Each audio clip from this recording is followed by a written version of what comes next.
Hello दोस्तों, मैं अनीस आप सभी का अपने YouTube channel Plinth career maker में आपका स्वागत करता हूं। और ये आज जीके क्लास का जो मॉक टेस्ट है ये फर्स्ट है।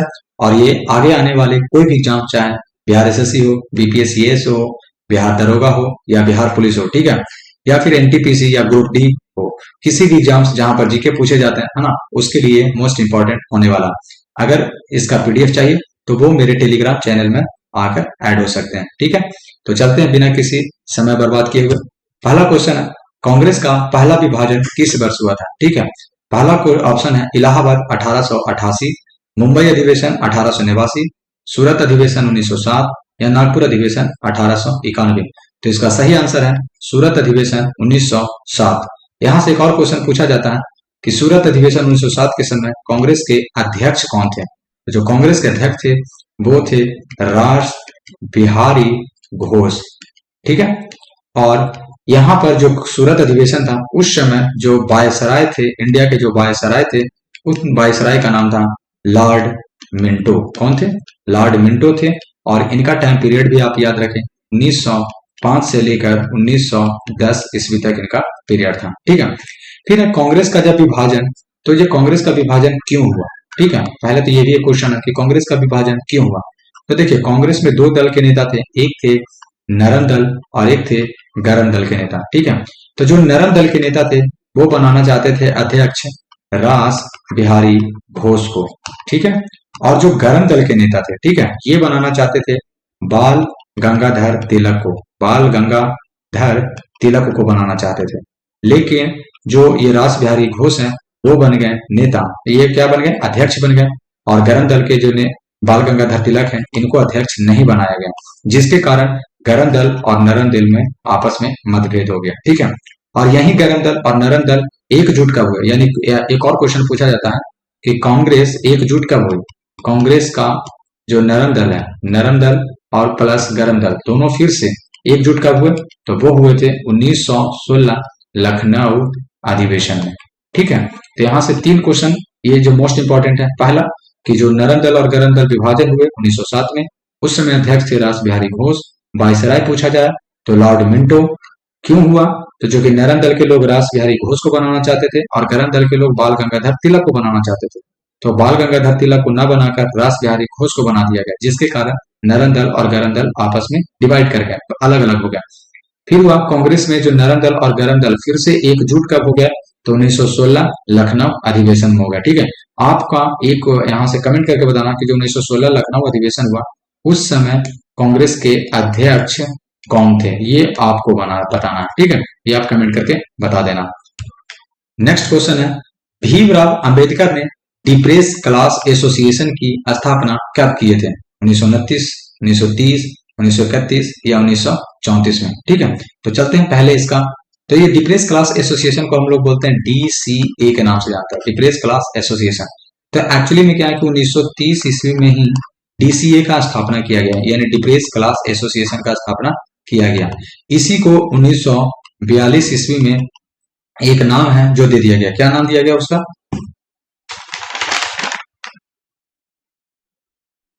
1942 में इसका नाम दे दिया गया schedule caste federation.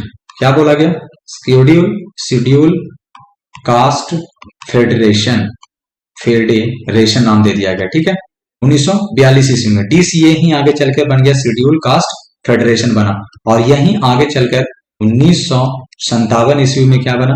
The Republican party of India. यही 1957 में बना जाकर रिपब्लिकन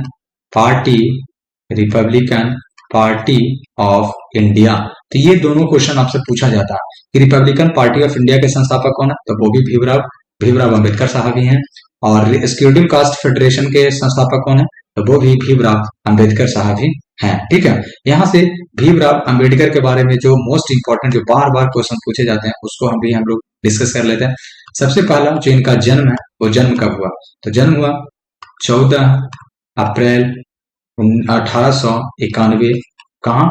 एमपी में हुआ था। कहाँ हुआ था? तो एमपी यानी मध्य प्रदेश में हुआ था। इनका एक मोस्ट इंपॉर्टेंट पत्र भी है, लेटर है, उस पत्र का नाम है बहिष्कृत भारत। बहिष्कृत भारत। एक बार ये भी क्वेश्चन पूछा गया कि बहिष्कृत भारत पत्र किसके द्वारा लिखा गया, तो डॉक्टर भीमराव अंबेडकर के द्वारा, ठीक है। फिर एक है महाड़ सत्याग्रह। महाड़ सत्याग्रह, इसका नेतृत्व भी इनके द्वारा किया गया था। इसका नेतृत्व भी भीमराव अंबेडकर के द्वारा ही किया गया था। फिर है Poona Pact. Poona Pact, Poona Pact किनके किनके बीच में हुआ था? तो पूना पैक्ट गांधी जी यानी गांधी और अंबेडकर जी के बीच में हुआ था। ठीक है, और ये कब हुआ था? तो ये होने वाला था 1932 में हुआ था। कब हुआ था? 1932 ईस्वी। नेक्स्ट है कि 1923 में, यानी यहाँ बहिष्कृत हितकारिणी सभा एक है, बहुत इंपॉर्टेंट, बहिष्कृत हितकारिणी सभा। बहिष्कृत हितकारिणी सभा की भी स्थापना किसके द्वारा किया गया था? भीमराव अंबेडकर के द्वारा। और ये कब किया गया था? 1923 ईस्वी में किया गया था। ठीक है, फिर इन्होंने एक most important independence labour party की स्थापना की। कौन किया? Independence labour party. Independence labour party, इसकी भी स्थापना किसके द्वारा किया गया था? भीमराव अंबेडकर के द्वारा किया गया। ये भीमराव अंबेडकर क्या थे? तो मसौदा समिति एक था, मसौदा समिति के अध्यक्ष भी थे, जो कि आपको बताना है कि मसौदा समिति किस चीज से संबंधित है। ठीक है, तो मसौदा समिति के अध्यक्ष भी थे। इन्हें भारतीय संविधान का जनक भी कहा जाता है। इन्हें भारतीय संविधान का जनक भी कहा जाता है। किन्हें? भीमराव अंबेडकर को कहा जाता है। ये जिनको बोल अंतरिम सरकार है ना, अंतरिम सरकार 1947, अंतरिम सरकार 1947 के जो पहला कानून मंत्री थे। क्या थे? पहला कानून मंत्री भी कौन बने? भीमराव अंबेडकर ही बने थे। ठीक है, फिर है अंबेडकर जी का जो, भीमराव अंबेडकर, इनका जो निधन है, वो निधन कब हुआ था? तो निधन इंपॉर्टेंट है। भीमराव अंबेडकर का निधन 6 दिसंबर 1956, 6 दिसंबर 1956 को हुआ था। कहा हुआ था? 6 दिसंबर 1956 को हुआ था। और इसीलिए इस दिन को 6 दिसंबर को महापरिनिर्वाण दिवस कहते हैं। और इसीलिए जो 6 दिसंबर है, इसको हम लोग बोलते हैं महापरिनिर्वाण दिवस कहते हैं। महापरिनिर्वाण दिवस भी कहते हैं। ठीक है, ये जो अंबेडकर है, भीमराव अंबेडकर है, इनको यहाँ पर ही देते हैं। भीमराव अंबेडकर को जो भारत रत्न कब मिला था? तो भीमराव अंबेडकर को भारत रत्न 1990 में दिया गया था। 1990 में दिया गया था, आई थिंक। ठीक है, और ये जो भीमराव अंबेडकर है, इस भीमराव अंबेडकर के समाधि स्थल को क्या कहते हैं? तो जिनका समाधि स्थल है, वो समाधि स्थल को बोलते हैं चैत्रा भूमि। क्या बोलते हैं? चैत्रा भूमि बोलते हैं। और ये कहाँ है? महाराष्ट्र में है। कहाँ है? महाराष्ट्र में है। ठीक है, ये यहाँ पर लिख देते हैं कुछ, जो भीमराव अंबेडकर का जो, अंबेडकर यहाँ लिख देते हैं, अंबेडकर जी का कुछ पत्रिका है। क्या है? कुछ पत्रिका है जो बहुत इंपॉर्टेंट है, बार बार पूछा जाता है। जैसे मूक नायक, जैसे क्या है? मूक नायक इन्हीं का पत्र है। बहिष्कृत भारत इन्हीं का है। बहिष्कृत भारत इन्हीं का है। ठीक है, फिर एक है मोस्ट इंपॉर्टेंट समता, समता इन्हीं का है। समता, ठीक है। फिर है जनता, फिर क्या है? जनता। तो ये सारे पत्र किनके हैं? भीमराव अंबेडकर के हैं। ठीक है, और भीमराव अंबेडकर के कुछ मोस्ट इंपॉर्टेंट बुक्स भी हैं। अब यहाँ पर लिख देते हैं बुक्स, कौन कौन से बुक्स हैं। तो जो बुक्स हैं वो 2-3 लिख लेना। ठीक है, जो मोस्ट इंपॉर्टेंट है, पहला है हूँ where the Shudras, who where the Shudras, where the Shudras. ये एक बार क्वेश्चन पूछा गया, इसीलिए हम यहाँ पर आपको लिखा दिए। 3-4 बुक्स और भी हैं, और वो कभी जब भीमराव अंबेडकर से रिलेटेड आएगा तो उसमें बता देंगे। ठीक है, यानी जितना यहाँ पर लिखाया गया, ये भीमराव अंबेडकर के बारे में इतने क्वेश्चंस पूछे जाते हैं, इसके बाद भीमराव अंबेडकर आपको पढ़ने की जरूरत नहीं है। ठीक है, अगर आपको ये डिस्कशन अच्छा लग रहा हो तो लाइक कर देना, सब्सक्राइब कर देना, और कमेंट तो एकदम करना। अच्छा लगे तब भी, बुरा लग रहा तब भी, दोनों कमेंट करना। ठीक है, तब तक चलते हैं नेक्स्ट क्वेश्चन की तरफ। आधुनिक भारत का प्रथम पुरुष किसे कहा जाता है? आधुनिक भारत का स्वामी सहजानंद, स्वामी दयानंद, स्वामी विवेकानंद, राजा राम मोहन राय या महात्मा गांधी। ठीक है, तो चलते हैं। तो आधुनिक भारत का जो प्रथम पुरुष है वो कहा जाता है राजा राम मोहन राय को कहा जाता है। राजा राम मोहन राय को कहा जाता है। तो याद रखना कि राजा राम मोहन राय को ही एक चीज और कहा जाता है, आधुनिक भारतीय पुनर्जागरण का पिता। भारतीय पुनर्जागरण का जनक बोलिए, पिता बोलते, दोनों बोलिए, जनक या पिता बोला जाता है कि नहीं? राजा राम मोहन राय को। राजा राम मोहन राय जी थे जिन्होंने सती प्रथा प्लस विधवा पुनर्विवाह, है ना। विधवा पुनर्विवाह, पुनर्विवाह में महत्वपूर्ण क्या की भूमिका निभाए थे, महत्वपूर्ण भूमिका निभाए थे। इन्हें जो राजा राम मोहन राय हैं, इन्हीं को क्या कहा था, भारतीय राष्ट्रवाद का पैगंबर। इन्हें भारतीय राष्ट्रवाद, भारतीय राष्ट्रवाद का पैगंबर भी कहा जाता है, भारतीय राष्ट्रवाद का पैगंबर भी कहा जाता है, ठीक है। फिर इन्हें क्या कहा जाता है, भारतीय जागृति का जनक। फिर इन्हें भारतीय जागृति का जनक भी कहा जाता है, भारतीय जागृति का जनक भी नहीं कहा जाता है, और ये भारतीय पुनर्जागरण का पिता भी तो कहा ही जाता है, ठीक है। जो राजा राम मोहन राय, जो इनका राजा राम मोहन राय का जो मोस्ट इंपॉर्टेंट पत्रिका है, वो पत्रिका बहुत बार पूछा जाता है, ठीक है। जिनके द्वारा लिखा गया कौन कौन से पत्रिका है, तो एक पत्रिका है संवाद कौमुदी। एक कौन है, संवाद कौमुदी, और ये संवाद कौमुदी बांग्ला भाषा में लिखा गया। कौन सा भाषा में लिखा गया, बांग्ला भाषा में लिखा जाता था। फिर है मिरात उल अखबार, मिरात उल अखबार, अखबार, ठीक है। और ये किस भाषा में लिखा जाता था, ये लिखा जाता है फारसी भाषा में लिखा गया है। फिर है बॉम्बे क्रॉनिकल, फिर है बॉम्बे क्रॉनिकल, तो बॉम्बे क्रॉनिकल के भी लेखक, और ये बहुत बार ये सब क्वेश्चन पूछेगा।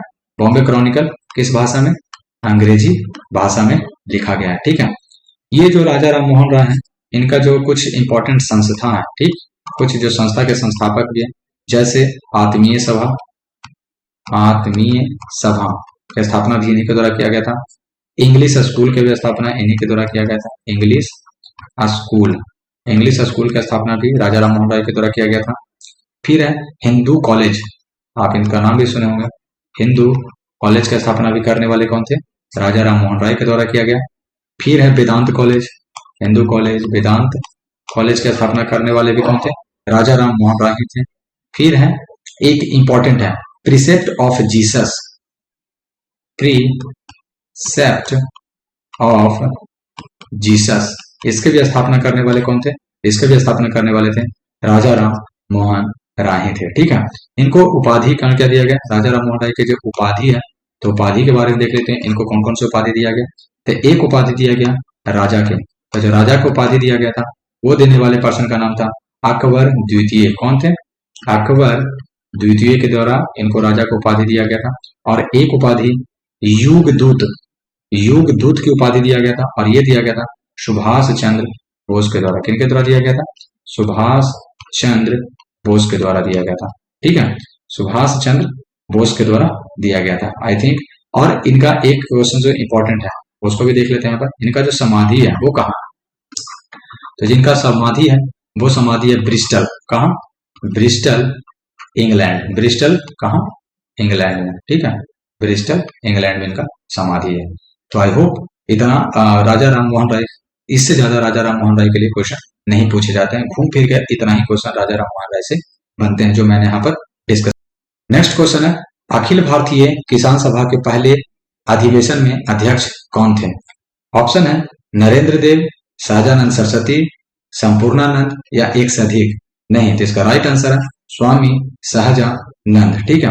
तो ये तो अध्यक्ष थे, लेकिन जो प्रथम महासचिव थे वो भी क्वेश्चन पूछा गया एक बार। तो जो प्रथम महासचिव थे उनका नाम था एन.जी. रंगा। कौन थे, एन.जी.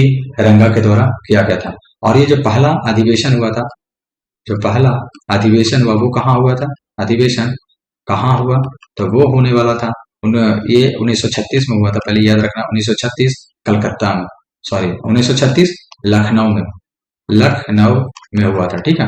तो जो अखिल भारतीय किसान सभा के पहले अधिवेशन में अध्यक्ष कौन थे, स्वामी सहजानंद। प्रथम महासचिव कौन थे, एन.जी. रंगा। और पहला अधिवेशन कहाँ हुआ था, 1936 लखनऊ में हुआ था, ठीक है। एक क्वेश्चन और यहां से जो बहुत बार पूछा गया, बिहार में जमींदारी प्रथा को समाप्त करने वाले कौन थे। बिहार में जमींदारी प्रथा को समाप्त करने के लिए किन्हें जाना जाता है, तो वो जाना जाता है स्वामी सहजानंद को ही जाना जाता है, सहजानंद को ही जाना जाता है, ठीक है। तो बिहार में जमींदारी, और ये बीपीएससी में पूछा गया, किसमें पूछा गया, बीपीएससी में, ठीक है। फिर यहां से क्वेश्चन आता है बिहार प्रांतीय किसान सभा। किसान सभा की स्थापना किसके द्वारा किया गया था? तो वो भी किया गया था शाहजहां के द्वारा ही किया गया था। किसके द्वारा किया गया था? शाहजहां के द्वारा। और ये कब किया गया था? तो 1929 ईस्वी में किया गया था। कब किया गया था? 1929 ईस्वी में किया गया था। ठीक है। और ये किसान सभा का जो पहला अधिवेशन हुआ, ठीक है, तो ये तो हुआ था कहाँ? लखनऊ में। लेकिन किसान सभा, ये याद रखना, किसान सभा का दूसरा अधिवेशन, ये भी पूछता है, दूसरा भी एक बार पूछा गया, इसलिए मैं यहाँ पर डिस्कस कर लेता हूँ। ठीक है। किसान सभा का दूसरा अधिवेशन कहाँ हुआ? तो ये हुआ था फैजपुर। कहाँ हुआ था? फैजपुर। और फैजपुर पड़ता है महाराष्ट्र में। कहाँ पड़ता है? महाराष्ट्र में। और इस समय जो इसके अध्यक्ष थे, वो अध्यक्ष थे एन जी रंगा। एन जी रंगा थे। और इस समय जो इसके महासचिव थे, कौन? महासचिव जो इस समय थे वो थे सहजानंद। ठीक है। यानी दोनों को उलट गया। पहले में सहजानंद सरस्वती थे अध्यक्ष और महासचिव थे एन जी रंगा। और दूसरा जब अधिवेशन हुआ, ठीक है, तो इसमें अध्यक्ष बन गए एन जी रंगा और महासचिव बन गए सहजानंद सरस्वती। ठीक है। नेक्स्ट क्वेश्चन, 1946 में शाही नौसेना विद्रोह का नेतृत्व किसने किया था? 1946 में जो शाही नौसेना विद्रोह हुआ था, नौसेना विद्रोह, ठीक है, M S Khan, B C, Aruna Asaf Ali या मोहन सिंह? तो इसका राइट आंसर होगा एम एस खान। एक्चुअली जब आप देखें तो एम एस खान और बीसी दत्त दोनों है। और ये दरोगा में पूछा गया क्वेश्चन है। किसमें? दरोगा में पूछा गया, 2024 में पूछा गया है दरोगा में। तो एक्चुअली में एम एस खान और बीसी दत्त दोनों इसका आंसर है, क्योंकि दोनों विद्रोह का जो नेतृत्व किए थे। लेकिन बीसी दत्त नहीं, एम एस खान इससे ज्यादा प्रभावी है, इसीलिए इसका आंसर क्या हो गया? एम एस खान के द्वारा किया गया था। फिर है कि जो विद्रोह हुआ, तो विद्रोह को समाप्त किसके द्वारा किया गया था? समाप्त, तो जब विद्रोह का समाप्त कराया, किसने कराया था? ये भी क्वेश्चन पूछा गया। तो विद्रोह को समाप्त कराने वाले थे वल्लभ भाई पटेल, सरदार वल्लभ भाई पटेल और जिन्ना, मोहम्मद अली जिन्ना। ये 2 पर्सन थे जिन्होंने ये क्या किया? इस विद्रोह को शांत कराया, समाप्त करवाया, है ना, कि अब हम लोग आजाद हो चुके हैं, चलिए इस वक्त विद्रोह करने का टाइम नहीं। ठीक है। तो उनको समझाने का काम सरदार वल्लभ भाई पटेल और मोहम्मद अली जिन्ना के द्वारा किया गया था। ठीक है। इसका जो शाही नौसेना विद्रोह है, इसका अन्य नाम क्या है? ये भी पूछा गया। इसका जो अन्य नाम है, इसको बोलते हैं बॉम्बे विद्रोह। इसको क्या बोलते हैं? बॉम्बे विद्रोह के नाम से भी इसको जानते हैं। ठीक है। इसको बॉम्बे विद्रोह के जानते हैं। ये कारण क्या था? इस विद्रोह, जो नौसेना हुआ विद्रोह, इसका कारण क्या था? कारण इंपॉर्टेंट है, पूछा जाता है। जो भी हम यहाँ बताते हैं वो पूछा हुआ क्वेश्चन है, ऐसे नहीं कि मतलब अपने मन से कुछ बता रहे हैं। ठीक है। तो वो इसका विद्रोह था। विद्रोह का कारण क्या था? भोजन का खराब व्यवस्था। जो भोजन था, भोजन का खराब व्यवस्था, ये जो था 1946 शाही नौसेना विद्रोह का कारण था। ठीक है। और इसका जो एक क्वेश्चन पूछा जाता है कि समर्थन किसने किसने किया था? ठीक है। इस विद्रोह का समर्थन करने वाला कौन था? तो समर्थन करने वाला था कम्युनिस्ट पार्टी। किसके द्वारा किया गया था? कम्युनिस्ट पार्टी के द्वारा। और समर्थन किसने नहीं किया? जो समर्थन नहीं किया, कौन था जो उसने समर्थन नहीं किया? तो समर्थन नहीं करने वाले में 2 पार्टी रहेंगे। एक रहेंगे कांग्रेस है, एक है जो कांग्रेस, और दूसरा मुस्लिम लीग। कौन है? मुस्लिम लीग। इन दोनों ने समर्थन नहीं किया। तो ये समर्थन करने वाले थे कम्युनिस्ट पार्टी नौसेना विद्रोह का। और नौसेना विद्रोह का समर्थन नहीं करने वाले कौन पार्टी थे? एक था कांग्रेस और एक था मुस्लिम लीग के द्वारा किया गया था। ठीक है। नेक्स्ट क्वेश्चन है, 1912 में पटना में होने वाले भारतीय राष्ट्रीय कांग्रेस के अधिवेशन के अध्यक्ष कौन थे? ठीक है। 1912 में जब हुआ, आर.एन. मधोलकर, ए.सी. मजुमदार, मदन मोहन मालवीय या उपयुक्त में से सभी? तो इसका राइट आंसर है आर.एन. मधोलकर साहब थे। ठीक है। पटना में कहा हुआ था? तो पटना के बांकीपुर में हुआ था। कहाँ हुआ था? तो ये पटना के बांकीपुर में किया गया था। और ये कांग्रेस का कौन सा अधिवेशन था? तो ये कांग्रेस का 27वां अधिवेशन था। कौन सा अधिवेशन था? 27वां अधिवेशन था। फिर है कांग्रेस का, जो यहाँ से आ ही गए तो पढ़ लेते हैं, कांग्रेस का स्थापना कब हुआ? स्थापना कब हुआ था? कांग्रेस, यहाँ लिख देते हैं कांग्रेस। जो कांग्रेस का स्थापना कब हुआ? तो ये 28 दिसंबर 1885 ईस्वी में हुआ था। ठीक है। कहाँ हुआ था? तो वो हुआ था बॉम्बे में। आई थिंक आप लोग को ये सब पढ़ा होगा, बट रिवीजन करना जरूरी है। ठीक है। बॉम्बे में हुआ था। उस समय जब 1885 में हुआ तो उस समय टोटल सदस्य कितने थे? टोटल सदस्य कितने थे? तो 72। संस्थापक कौन थे? ये भी क्वेश्चन पूछा जाता है। और ये संस्थापक है A.O. ह्यूम। A.O. ह्यूम के द्वारा स्थापना किया गया था। ठीक है, जो पहले फर्स्ट अध्यक्ष थे कांग्रेस के, जो पहले अध्यक्ष थे, है ना, कांग्रेस के पहले अध्यक्ष वो कौन थे? WC बनर्जी थे। कौन थे? WC बनर्जी कांग्रेस के पहले अध्यक्ष थे। फिर है कांग्रेस के, फिर यहां से देखना, कांग्रेस के फर्स्ट पहले मुस्लिम अध्यक्ष, कांग्रेस के पहले जो मुस्लिम अध्यक्ष थे वो बताइए। तो उनका नाम क्या था? उनका नाम था बदरुद्दीन तैयबजी। क्या था? बदरुद्दीन तैयबजी। ठीक है, और ये कहाँ हुए थे? ये भी क्वेश्चन पूछा जाता। तो ये मद्रास में, किस अधिवेशन में? मद्रास अधिवेशन में।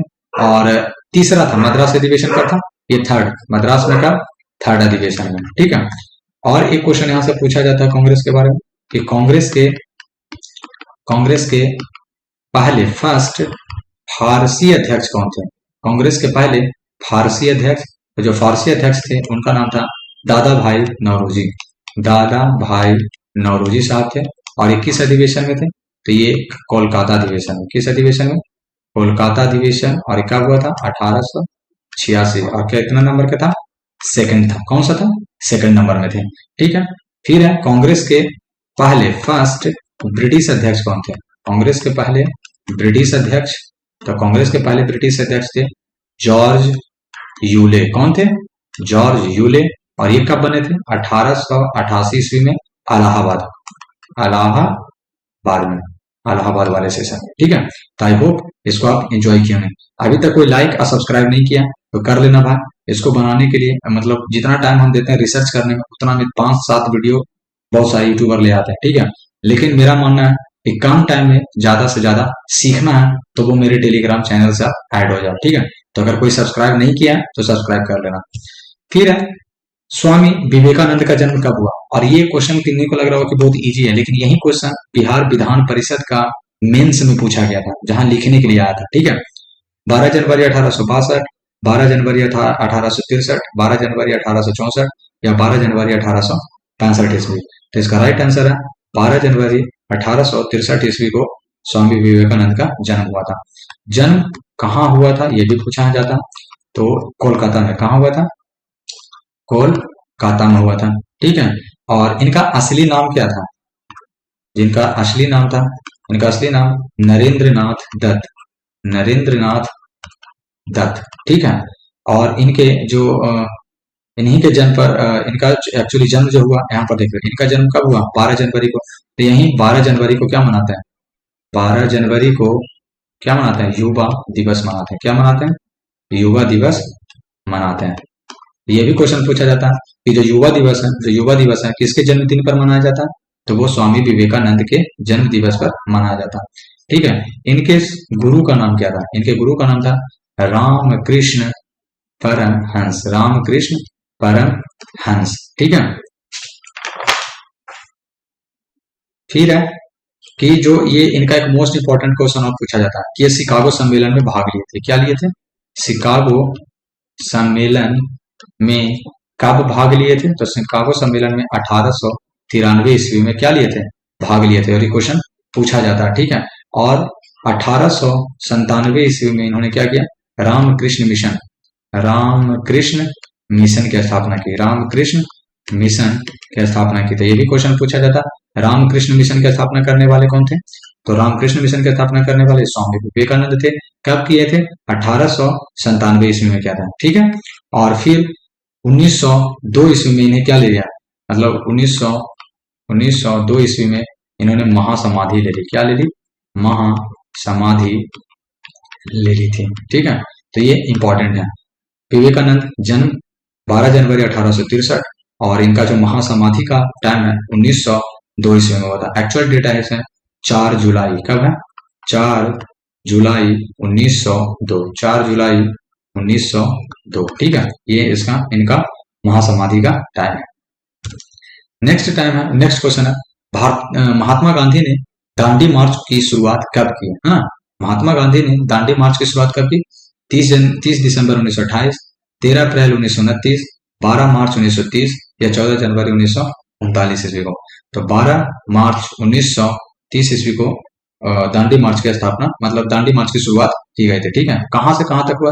तो दांडी मार्च की जो शुरुआत है कहां से कहां तक, कहां से हुआ था, तो ये क्वेश्चन पूछा जाता है साबरमती आश्रम से। कहां से, साबरमती आश्रम से, साबरमती आश्रम से शुरू किया गया था। ठीक है, और ये किस लिए किया गया था, तो नमक सत्याग्रह, नमक के लिए है ना, इसलिए इसको क्या बोलते हैं, नमक सत्याग्रह भी कहते हैं। इसीलिए इसको क्या कहते हैं, नमक सत्याग्रह, क्योंकि ये सत्याग्रह किसके लिए किया गया था, नमक तोड़ने के लिए किया गया था, नमक पर जो टैक्स लग रहा था उसको हटाने के लिए किया गया था, इसीलिए इसे नमक सत्याग्रह भी कहा जाता है। ये समाप्त कब हुआ था, तो समाप्त का टाइमिंग याद रखना 6 अप्रैल 1930, यानी 12 मार्च 1930 को स्टार्ट हुआ और समाप्त हुआ 6 अप्रैल 1930 ईस्वी को। इसमें टोटल दूरी पूछा जाता है कि टोटल दूरी कितना चले थे, तो टोटल दूरी हो गया 390 किलोमीटर। अगर यही मील में पूछा जाए तो 240 मील, 240 मील हो गया। ठीक है, टोटल दिन कितना लगा था ये भी पूछा जाता कि चलने में टोटल दिन कितना लगा था, तो 24 दिन का पद यात्रा था, 24 दिन का पद यात्रा यानी पैदल चले थे। ठीक है, 24 दिन का पद यात्रा था। इसमें क्वेश्चन पूछा जाता है कि इनमें जो महात्मा गांधी जो दांडी मार्च कर रहे थे उस समय कौन सी महिला इनका साथ थी, तो जो महिला थी उनका नाम था सरोजनी नायडू। कौन थी, सरोजनी नायडू। ठीक है, और इन्हीं सरोजनी नायडू को क्या कहते हैं, भारत कोकिला, भारत कोकिला कहा जाता है सरोजनी नायडू को, भारत कोकिला। और ये भारत की पहली राज्यपाल थी, पहली राज्यपाल भी बनी। किस स्टेट की बनी, तो ये बनी थी उत्तर प्रदेश की। किस स्टेट की, उत्तर प्रदेश की पहली राज्यपाल भी बनी थी। ठीक है, तो इंपॉर्टेंट था ये। नेक्स्ट क्वेश्चन है, कैबिनेट मिशन के प्रस्ताव पर गठित अंतरिम मंत्रिमंडल में डॉक्टर राजेंद्र प्रसाद क्या थे। ठीक है, यानी अंतरिम मंत्रिमंडल का रहा, यानी 1946 के बारे में बात कर रहा, 1946 की बात कर रहा। रक्षा मंत्री, उद्योग मंत्री, खाद्य एवं कृषि मंत्री या विधि मंत्री, तो इसका राइट आंसर होगा खाद्य एवं कृषि मंत्री थे। ठीक है, तो यहाँ पर कुछ मंत्री का जो 1900 अंतरिम गठित अंतरिम मंत्रिमंडल, ठीक है, अंतरिम मंत्रिमंडल में मंत्री, ठीक है, कौन कौन थे ये इंपॉर्टेंट है। तो पहला याद रखिएगा गृह मंत्री कौन थे, जो गृह मंत्री थे उनका नाम था वल्लभ भाई पटेल, सरदार वल्लभ भाई पटेल जी थे। ठीक है, रक्षा मंत्री कौन थे, तो रक्षा करने के लिए शरीर में बल चाहिए, तो बलदेव, कौन थे, बलदेव सिंह थे। ठीक है, फिर है वाणिज्य मंत्री, कौन है, वाणिज्य मंत्री, तो वाणिज्य मंत्री थे जॉन मथाई, जॉन मथाई। ठीक है, जिसके पास मथाई मतलब मनी, जो मनी रहेगा वही ना वाणिज्य मंत्री बनेगा। ठीक है, तो वाणिज्य मंत्री जॉन मथाई के द्वारा किया गया।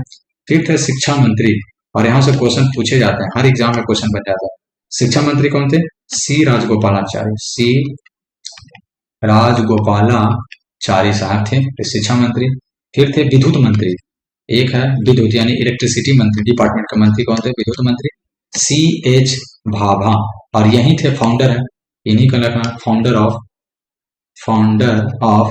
Bhabha institute, Bhabha institute. ठीक है, और भाभा इंस्टीट्यूट कहाँ है ये आपको बताना है। ठीक है, भाभा इंस्टीट्यूट भारत में कहाँ वो आपको बताना है। ठीक है, फिर रेल मंत्री, रेल मंत्री कौन थे, तो रेल मंत्री थे आसफ अली, कौन थे, आसफ प्लीज आसफ अली।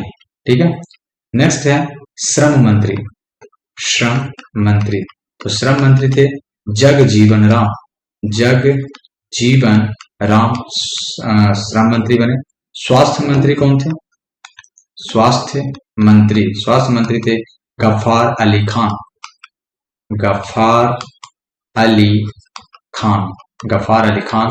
जो वित्त मंत्री थे, ये क्वेश्चन पूछा जाता है, वित्त मंत्री कौन थे, तो जो वित्त मंत्री बने लियाकत अली, कौन थे, लियाकत अली साहब थे वित्त मंत्री। और विधि एवं न्याय मंत्री, विधि एवं न्याय मंत्री, विधि एवं न्याय मंत्री कौन थे, तो वो थे जोगेंद्र नाथ मंडल, कौन थे, जोगेंद्र नाथ मंडल। ठीक है, तो ये इतना इंपॉर्टेंट है। अंतरिम मंत्रिमंडल कौन कौन, गृह मंत्री सरदार वल्लभ भाई पटेल, रक्षा मंत्री बलदेव सिंह, वाणिज्य मंत्री जॉन मथाई, शिक्षा मंत्री सी राजगोपालाचारी, विद्युत मंत्री सी एच भाभा, और ये भाभा इंस्टीट्यूट के फाउंडर भी हैं। रेल मंत्री आसिफ अली थे, श्रम मंत्री जगजीवन राम, स्वास्थ्य मंत्री गफ्फार अली खान, वित्त मंत्री लियाकत अली, विधि एवं न्याय मंत्री जोगेंद्र नाथ मंडल। ठीक है, नेक्स्ट क्वेश्चन है, नौजवान भारत सभा के संस्थापक कौन थे? भगत सिंह, बीडी सावरकर, अश्विनी कुमार दत्त या जीवन जतिन दास? तो इसका राइट आंसर होगा भगत सिंह के द्वारा किया गया था। ठीक है, और ये कब किया गया था? तो भगत सिंह के द्वारा नौजवान सभा की स्थापना 1926 ईस्वी में किया गया था। कब किया गया था? 1926 ईस्वी में किया गया था। भगत सिंह के बारे में इंपॉर्टेंट है कि इनका जन्म कब हुआ? इनका जन्म हुआ 28 सितंबर 1907 को हुआ था। और कहाँ हुआ था? तो ये हुआ था लोयलपुर, एक जगह है लोयलपुर, जो कि कहाँ पड़ता है वर्तमान में? ये वर्तमान में पड़ता है पाकिस्तान में। कहाँ पड़ता है वर्तमान में? तो पाकिस्तान में पड़ता है। ठीक है, फिर भी पाकिस्तान आज उनको उनके यहाँ मतलब उस टाइम है ना, उस समय तो भारत ही था, है ना, यानी उनका जन्म, भगत सिंह का जन्म स्थान पाकिस्तान में है, और फिर भी पाकिस्तान उनसे कुछ सीख नहीं रहा, है ना। उनको सीखना चाहिए कि मतलब क्या देश का सेवा कैसा होता है। सारे चोर चुट्टा वहां बैठ के बने पड़े हैं। फिर है कि ये जो भगत सिंह को स्वतंत्रता का, है ना, भगत सिंह को स्वतंत्रता का प्रेरणा कहां से मिला? स्वतंत्रता की प्रेरणा तो वो मिला जलियांवाला बाग हत्याकांड से, जलियांवाला बाग हत्याकांड से। ठीक है, उनको ऐसा लगा कि अब हम लोग को गुलाम रहना नहीं है, अब हम लोग को आजादी चाहिए तो चाहिए। ठीक है, तो जलियांवाला बाग हत्याकांड को देखकर जो वो नरसंहार हुआ, है ना। आपको ये बताना है कि जलियांवाला बाग हत्याकांड कब हुआ? एक्चुअली मैं बता देता हूँ 1919 है, लेकिन एग्जैक्ट डेट आपको बताना है कि कब है। ठीक है, तो जलियांवाला बाग हत्याकांड को जब वो देखे तो उनको ऐसा लगा कि नहीं, अब हमें हम सभी को आजादी लेनी पड़ेगी। ठीक है, तो वहीं से इनके शरीर में स्वतंत्रता, मतलब इनके मन में स्वतंत्रता का भाव पैदा हो गया। ठीक है, फिर भगत सिंह के बारे में दो तीन चीज और है जो इम्पोर्टेंट है। भगत सिंह ये वही पर्सन है जिन्होंने सेंट्रल असेंबली में क्या किए थे? बम फेंके थे। सेंट्रल असेंबली में बम फेंक दिए थे। ठीक है, और दूसरा इनका जो एक नारा है बहुत इंपॉर्टेंट है, नारा इनकलाब जिंदाबाद। इनकलाब जिंदाबाद का नारा किन्होंने दिया था? भगत सिंह के द्वारा दिया गया था। ठीक है, इनको जो फांसी है वो फांसी कब दिया गया था? इनको फांसी 23 मार्च 1931 को दिया गया था। 23 मार्च 1931 को दिया गया था, और उस समय मात्र 23 वर्ष के थे। उस समय कितने वर्ष के थे? मात्र 23 वर्ष के। और आज 23 वर्ष के बंदे रोड पर क्या कर रहे हैं? मुजरा करके और रील्स बना रहे हैं। ठीक है, तो यही फर्क है पहले और आज में, है ना।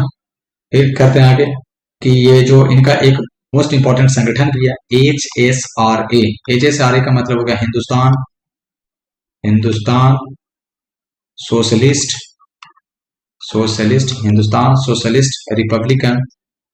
Republican association. ठीक है, हिंदुस्तान रिपब्लिकन एसोसिएशन की स्थापना भी किसने किया था?